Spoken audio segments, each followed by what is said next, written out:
بسم اللہ الرحمن الرحیم۔ شروع اللہ کے نام سے جو بڑا مہربان نہایت رحم والا ہے۔ سلام قولا من رب الرحیم۔ معزز سامعین کرام، آج جو ہم آپ کے سامنے حاضر ہوئے ہیں، یہ سلام قولا من رب الرحیم کا وظیفہ لے کر حاضر ہوئے ہیں۔ گھر کے پریشانیوں نے آپ کو کیوں تنگ کر کے رکھا ہے؟ مالی حالات نے آپ کو کیوں تنگ کر کے رکھا ہے؟ ڈاکٹرز کے چکروں نے آپ کو کیوں تنگ کر کے رکھا ہے؟ آپ کے رشتہ داروں اور اقارب نے کیوں تنگ کر کے رکھا ہے؟ میرا اللہ ہے نا، آپ کیوں پریشان ہیں؟ آپ کے یہ سب کام ہونے والے ہیں، صرف آپ یہ وظیفہ پڑھیں اس طرح جو ہم آپ کو اس ویڈیو میں بتائیں گے۔ ویڈیو کو اسکپ مت کیجئے گا، ویڈیو کو آخر تک دیکھنا۔ معزز سامعین کرام، یہ عمل قرآن پاک کا عمل ہے، یہ عمل قرآن پاک کی سورۃ یاسین کا عمل ہے۔ قرآن پاک کی دل سورۃ یاسین ہے، اور سورۃ یاسین کا دل یہ آیت سلام قولا من رب الرحیم ہے۔ حضرت علی رضی اللہ تعالیٰ عنہ نے صبح کے وقت جب دن کا آغاز ہوتا ہے، جب انسان رات کو سو کر صبح کو اٹھ کر نئی زندگی کا آغاز کر رہا ہوتا ہے، تو ایسے میں سلام قولا من رب الرحیم پڑھنے کی کیا فضیلت ہے اور اس کے کیا معجزات ہیں، جس کا ترجمہ ہے پروردگار مہربان کی طرف سے سلام کہا جائے گا، یعنی سلامتی اللہ تعالیٰ کی طرف سے ایک کلمہ ہے جو انسان کی مصیبتوں کو دور کرتا ہے۔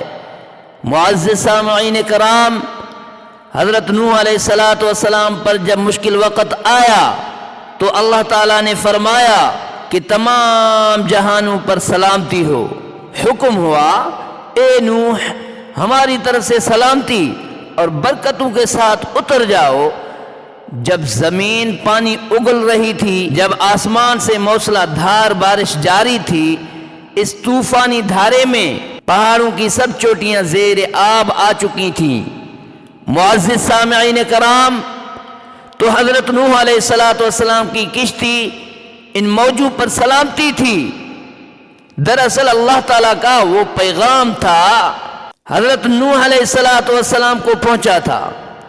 معزز سامعین کرام، حضرت ابراہیم علیہ السلام کی زندگی میں مشکل وقت آیا، جب نمرود نے آپ کو آگ میں ڈالا تھا تو اللہ تعالیٰ کی طرف سے فوراً پیغام سلامتی پہنچا، سلام علی ابراہیم۔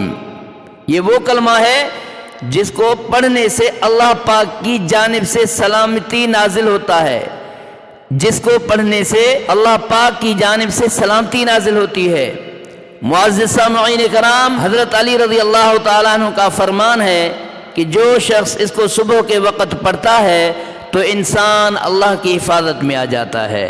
پھر جو انسان اللہ رب العزت کی حفاظت میں آ جاتا ہے، پھر کون ہے جو اسے نقصان پہنچا سکے؟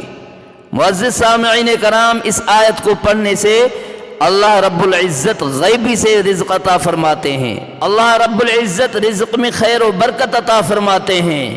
جہاں سے رزق کو کوئی وسیلہ نظر نہ آ رہا ہو، مایوس نہ ہونا، مایوسی گناہ ہے۔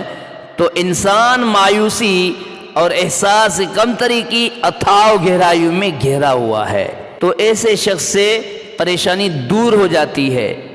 معزز سامعین کرام، پھر اول و آخر درود شریف طاقت میں، یعنی 7 مرتبہ، 5 مرتبہ یا 3 مرتبہ اور 11 مرتبہ یہ قرآن کی آیت سلام قولا من رب الرحیم پڑھیں۔